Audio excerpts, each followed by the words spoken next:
Well, thank you, Mr. President. I did not plan to take to the well today, but since my colleagues have talked about the issues with affordability and folks owning a home, I want to talk about the folks that can't even buy a home. I want to talk about the state minimum wage in the state of Georgia. That's $5.15. I want to talk about the corporate welfare that we hand out. I want to talk about how we've cut the corporate income tax rate before we've cut the personal income tax rate if we were serious about it. I want to talk about the cost of living and how much groceries cost. I want to talk about the senator from the 28th had legislation to talk about how do we address the ever-growing population of corporations that go up on the rent 3 to 5 times the amount than what folks may make. We could talk about payment source discrimination. We could talk about HOAs and POAs and how they've taken folks' property, but we want to address property taxes.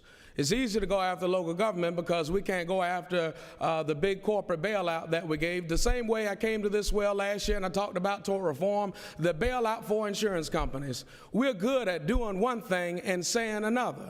If we truly wanted to help the lowest common denominator, Matthew 25 says, when I was hungry, you fed me. When I was naked, you clothed me. When I was in prison, you came and ministered to me. And when I asked, when did you do all these things to Jesus? He said, when you've done it to the least of these, you've also done it to me. Then we would absolutely fund and make sure the children had summer lunch programs and folks weren't hungry. We would make sure that there weren't any homeless folks sitting on a $14 billion surplus, because if we truly wanted to help the least of these among us, we have the power through a budget to appropriate it and do something about it if we were serious about it.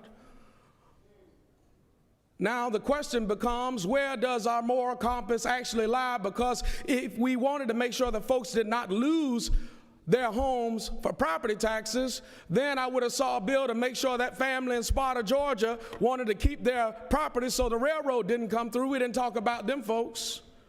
We pick and choose what we want to come and discuss in this well. Now we want to talk about affordability. Well, the Georgia Senate Democratic Caucus has been talking about affordability.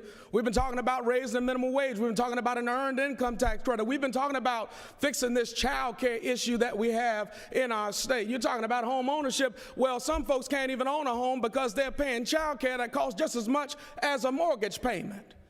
If we're serious about it, we would address the things that folks are actually dealing with, because many of my folks aren't even homeowners, they're renters. So they're paying double and triple the taxes because they're renting the property. So what are we going to do to help renters to stay in the homes that they're renting? How are we going to address those issues with affordability? Because everybody is not a homeowner. Are we going to end the loophole where you can depreciate an appreciating asset, where if you own multiple divisions of property, you don't get all of these tax deductions and incentives? Are we going to do something about that? We're talking about cutting property taxes. Well, let's make sure we can end the deduction where if you got multiple properties, you can't depreciate them. Let's do that. Let's get serious about it.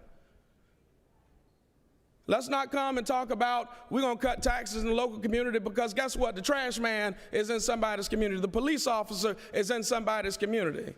There are essential services that government funds, and they rely on property taxes to do it. And guess what? If you cut property taxes, you may not have the base of sales tax to absorb all of this. And this is not a one-take Jake or one-size-fits-all, because what works in North Georgia doesn't work in South Georgia. And I keep saying that every time I come to the well. Just because it works for the folks in the more metro areas, it does not work for the folks in the more southern part of the state.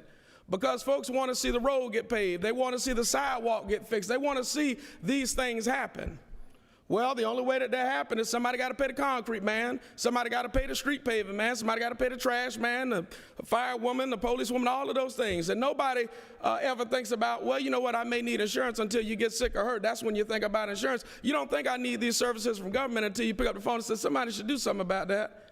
Oh, who's that going to be? That's going to be government. So if we really want to address the issues with affordability, we wouldn't just be coming out in this budget with needs-based aid either. We would have been doing that. If we were serious about it, we would address child care. If we were serious about it, we'd address the income inequality. We'd address the health care inequality that we face as a state. If we were serious about it, we would have expanded Medicaid by now to ensure that working folks had health care. So if we want to be serious about affordability, come talk to me. We've got a slew of bills that the Democratic caucus has put together, and I would be more than happy to have you co-sign on any of these pieces of legislation so we can actually do something about affordability. Now, if we want to work together on this, colleagues, we can do that in a bipartisan effort. But just don't come and just say this is exactly what it is and expect me to vote yes. If you want to work with us, we'll work with you. Come talk to us and we'll find a way to do it together. But if you want to have a top-down approach, then guess what? That's what this will be. But if we're going to talk about affordability, don't come and give me a vain speech about affordability when we've been talking about it for a while. You just talking about affordability because you done lost a few elections. And with that, Mr. President, I yield the well. Hey,